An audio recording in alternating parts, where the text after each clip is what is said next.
Sir నమస్తే, welcome to my show sir. చెప్పండి sir, ఈ ఇంటర్వ్యూ మీ వ్యక్తిగతంగా అండ్ వృత్తిపరంగా ఏదైనా ఎటువంటి ప్రశ్నలైనా అడగొచ్చా, లేకపోతే నాకేమన్నా హద్దులు ఉన్నాయా? ప్రతి మనిషికి హద్దులు ఉంటాయి. మనిషి స్వేచ్ఛా శాపగ్రస్తుడు. బర్డ్స్ లాగా మనం బిహేవ్ చేయలేం. ఓకే, అడుగు. నాకు ఇష్టం లేకపోతే నేను చెప్పను అని చెప్తాను, తప్పులేదు. నువ్వు ఒక జర్నలిస్టు, అడగాలనుకున్నావు, సినిమా రిలీజ్ ముందు, సరే ఎనివే ప్రేమగా ఎక్కడో ఏదో అడుగుదాం అని లోపల ఒక ప్రేమ ఉండబట్టి వచ్చావు. I give you answer. వద్దనుకుంటే లేదని చెప్తాను, సమయం సందర్భం కాదు అని చెబుతాను. కొంచెం ఇంటర్వ్యూ కొత్తగా చేసే ప్రయత్నం చేస్తాను, మీరు ఆ ఫ్రీడమ్ నాకు ఇస్తే. ఫ్రీడమ్ ఇచ్చేసాను కాబట్టి నమ్మను. ఈ మధ్య నేను ఈ ఇంటర్వ్యూ చేసే క్రమంలో నేను ఒక వీడియో చూసాను. ఏది 40 years మీరు పూర్తి చేసుకున్న సందర్భంలో మీరు ఒక స్పీచ్ ఇచ్చారు. అది నాకు చాలా రియల్లీ టచింగ్. నాకంటే నన్ను కదిలించిన స్పీచ్ అది. అంటే నేను చూసిన, అంటే నేను ఒక సినిమా లవర్గా ఇన్ని సంవత్సరాలుగా నాకు తెలిసిన, నా పరిధిలో నాకు తెలిసిన మోహన్ బాబు గారి కంట నేను ఎప్పుడూ తడి చూడలేదు. ఫస్ట్ టైం నేను ఆ స్పీచ్లో చూశాను. అంటే నాకు అప్పుడే అనిపించింది, అంటే మోహన్ బాబు గారిలో ఉన్న కఠినత్వమే చాలామందికి తెలుసు, ఆయనలో ఉన్న సున్నితత్వాన్ని ఎంతో కొంత జనాలకు చూపిద్దామని నా ప్రయత్నం నేను చేస్తాను, మీరు సహకరిస్తే. ఓకే, ఆల్రెడీ సహకరించేసాను. ఓకే సార్, మామూలుగా ఇండస్ట్రీలో ఆ సహకరించడంలో నేను కొంచెం గిల్లే ప్రయత్నాలు చేయొచ్చు. ఇండస్ట్రీలో గౌరవాల్లో 2 రకాలు ఉంటాయండి. ఒకటి అబ్బో మహానుభావుడు అని భక్తితో ఇచ్చే గౌరవం, ఇంకొకటి అబ్బో వీటితో మనకెందుకులే అని భయంతో ఇచ్చే గౌరవం. ఇండస్ట్రీ మీకు ఎలాంటి గౌరవాన్ని ఇస్తుంది? మోహన్ బాబు గారికి ఎలాంటి గౌరవం ఇస్తుంది ఇండస్ట్రీ? ఎలా చెప్పగలం బ్రదర్? కనిపించిన వాళ్ళు ప్రేమగాను పలకరిస్తారు, కోపంగా పలకరించరు. ఆ కోపం వెనక ప్రేమగా చాలామంది నవ్వుతూ ఉంటారు. అది విషపు నవ్వా, ప్రేమతో కూడిన నవ్వా అనేది how can we judge as a human being? నేను ఎవరికి చెడు చేయలే, మనసా వాచ చెడు చేయలే. నా సినిమా పరిశ్రమ కళామ తల్లి. నేను నిర్మాతగా నా నటీనటులు నా సినిమాలో చేసేవాళ్ళు ఏమన్నా ఆలస్యంగా వచ్చి కోప్పడ్డా జరుగుతాయి. దానికి బ్యాడ్ ప్రాపగండా ఎక్కువ చేశారు. అయ్యో మోహన్ బాబుతో ఎందుకు అనేది కూడా తోటి హీరోలని కంటే కూడా నాకంటే తక్కువ స్థాయి, అంటే ఆలస్యంగా, అంటే లేటుగా వచ్చినటువంటి హీరోలు నాతో సరిసమానంగా ఒక ముందు వెనక అటు ఇటు, నాకంటే ముందు వచ్చిన హీరోలు ఎవరూ చెప్పలేదు. కానీ నా తర్వాత ఇండస్ట్రీకి వచ్చిన కొంతమంది హీరోలు పండుగట్టుకొని వాళ్ళ గ్రూపులో కొంతమంది నన్ను గురించి బ్యాడ్ ప్రాపగండా చేశారు. అతని పక్కన హీరోయిన్స్తో ఎలా అనేవాళ్ళు, ఆ హీరోయిన్ లేటుగా వచ్చిందనుకో, 9కి రావాల్సిన అమ్మాయి 10:30కి వచ్చిందనుకో, ఆ అమ్మాయి వచ్చేలోపుగా హీరో కానీ నిర్మాత కానీ దర్శకుడు కానీ భయంకరంగా తిట్టుకునేవాడు. ఆ అమ్మాయి వస్తానే ఆ హీరో హాయ్ అని సరదాగా మాట్లాడుకొని ఏమీ తెలియనట్టు 1 గంట 2 గంటల అయిన తర్వాత అవును విషయం ఓకే, నెక్స్ట్ పిక్చర్ ఏంటి అని వీడు అడిగేవాడు. ఆ అమ్మాయి మామూలుగా XYZ మోహన్ బాబు గారు కూడా ఉన్నారు. మోహన్ బాబా, హే మోహన్ బాబు యాక్ట్ చేస్తుందిరా అంటే వాడేమనేవాడు, ఆ అమ్మాయి వాట్ హ్యాపెండ్ అంటుంది. ఇప్పుడు అందరికీ మనకు తెలుగు తెలిసిన ముఖాలు లేవు కదా, అందరూ అడుక్కు తింటున్నారు కదా. అందరం ఇది ఇతర నార్త్ ఇండియాకి పోయి వాళ్ళందరూ ఒకప్పుడు మన మీద పడేవాళ్ళు, ఇప్పుడు మనోళ్ళు అక్కడ పోయి ఎర్రతోలు ఉంటే చాలు, అది యాక్టరా లేదు, అందరం అలా చేస్తున్నాం. అందరిలో నేను ఒకడిని అనుకో, అడుక్కు తింటున్నారు. వాళ్ళు అక్కడ ఉండే స్థానం, వాళ్ళ ఇళ్ళు కొంతమంది చూస్తే వారం రోజులు భోంచేయం వాళ్ళు ఉండే ఫ్లాట్స్. వాళ్ళకి ఇక్కడ మన నిర్మాతలు వస్తానే అక్కడి నుంచే స్పెషల్ ఫ్లైట్, అదే బిజినెస్ క్లాస్, 5 మంది 6 మంది ప్రయాణం ఒప్పుకుంటాడు. వీడు ఇక్కడికి వస్తాడు, 5 స్టార్ హోటల్, అందులో స్వీట్ రూమ్ అంటారు. ఇవన్నీ అలవాటు చేసింది ఎవర్రా అంటే నిర్మాతలు, వాళ్ళతో పాటు దర్శకులు కొంతమంది. ఆ దీనిలో ప్రక్రియలో అప్పుడు ఆటోమేటిక్గా హీరోయిన్ ఏమనుకుంటుంది, ఏమడుగుతుంది, చెప్పయా అనేవాడు. ఏం లేదు ఇక్కడ 10:30కి వచ్చినా మేము ఒప్పుకున్నాము, రేపు అక్కడ పో తెలుస్తుంది.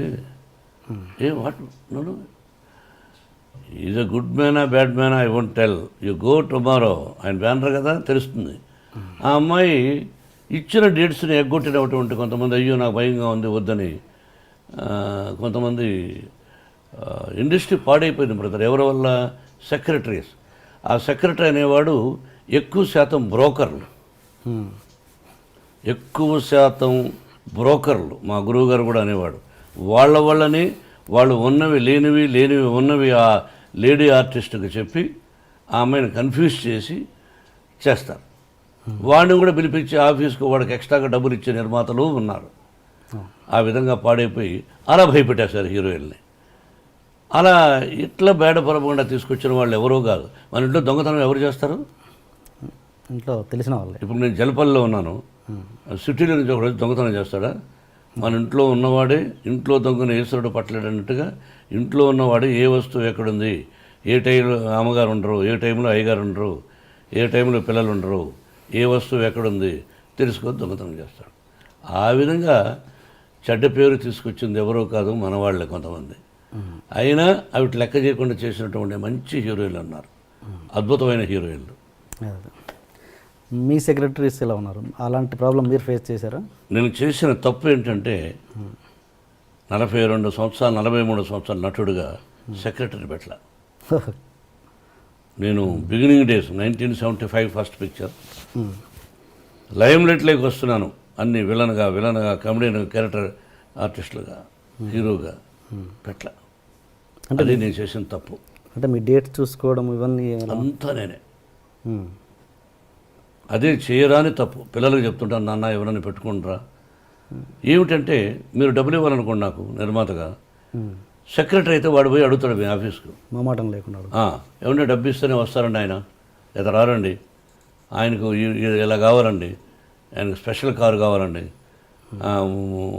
కడుక్కోవడానికి స్పెషల్ కార్ కావాలండి, తాగడానికి ముఖం కడుక్కోవడానికి కూడా మినరల్ వాటర్ కావాలండి అని వీడు సెక్రటరీ చెప్తాడు. వాడు తిట్టుకొని ఇచ్చేవాడు.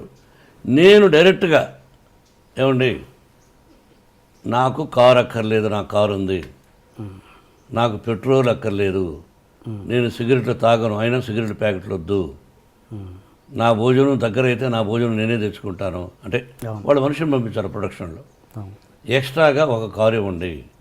అది ఎప్పుడు నేను రాజ్యసభ సభ్యుడు అయిన తర్వాత అడిగాను ఆ ఎక్స్ట్రా కారు కూడా, లేకపోతే ఒకటే కారు. మేకప్ వాళ్ళు ఎవరో ఒకరు ఇది నా దగ్గర ఉంటారు, వెళ్ళేవాళ్ళం. లేకపోతే 2 కార్లు నేను ఎందుకు తీసుకెళ్ళాలి, ఒక కారు నేను పర్సనల్గా ఏదో ఉంటుంది, మేకప్ మ్యాన్ ఉండేవాడు. ఆ తర్వాత మిగతా వాళ్ళకి కాస్ట్యూమర్ అని వీళ్ళందరూ ఉంటూ ఉంటారు.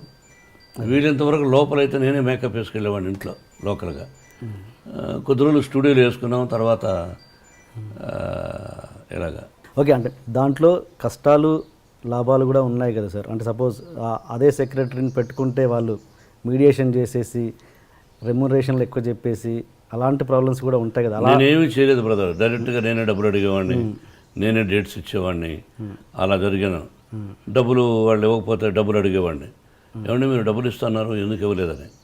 దాంతో వాళ్ళు పోయి ఏంటే చాలా రఫ్గా వాడు చెప్పేవాడు, చాలా రఫ్గా అడుగుతున్నాండి డబ్బులు, ఇలా మాట్లాడుతున్నా అండి, డబ్బులు ఇస్తేనే వస్తానంటున్నాడు. అవును, డబ్బులు ఇస్తేనే వస్తాను, డబ్బులు ఇవ్వకపోతే ఎందుకు పని చేయాలి? మీ ఇంట్లో వంట డబ్బు ఇవ్వకపోతే పని చేస్తారా? మీ పొలంలో డబ్బు ఇవ్వకపోతే పని చేస్తారా? మీరు కంపెనీ పెట్టుకున్నారు, మీ కంపెనీలో పనిచేసేవాళ్ళు డబ్బులు ఇవ్వకపోతే పని చేస్తారా? వాడికి భార్య బిడ్డలు ఉంటారుగా, ఎందుకు చేయాలి నీకు సేవ?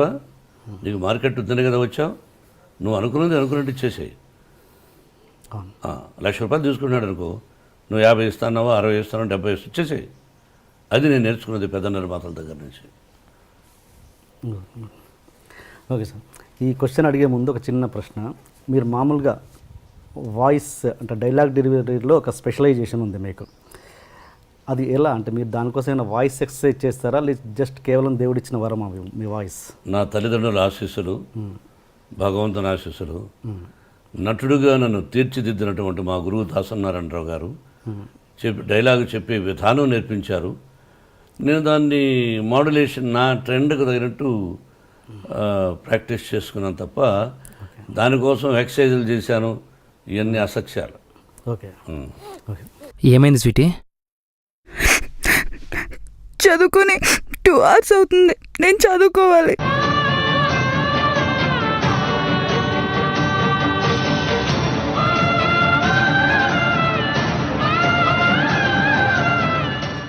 ఏడు అమ్మా, బాగా ఏడు. ఎగ్జామ్స్ దేవుడిచ్చిన శాపం, బుక్స్ వాటి వల్ల పాస్ అయ్యే వరం. ఏడు అమ్మా, బాగా ఏడు. హైడ్రోజన్ పెరాక్సైడ్ కన్నా గొప్పది ఏదైనా ఉందంటే అవి నీ కన్నీళ్ళే.